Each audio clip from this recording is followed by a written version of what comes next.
بسم اللہ الرحمن الرحیم۔ تین چیزیں روز قیامت عرش کے نیچے ہوں گی۔ قرآن بندے کی طرف سے جھگڑے گا۔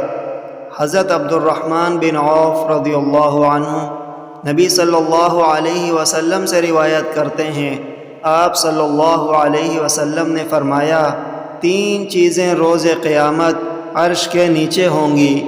قرآن بندوں کی طرف سے جھگڑا کرے گا، اس کا ظاہر بھی ہے اور باطن بھی، اور امانت بھی، جبکہ رحم آواز دے گا، سن لو، جس نے مجھے ملایا اللہ اسے ملائے، اور جس نے مجھے قطع کیا اللہ اسے قطع کرے۔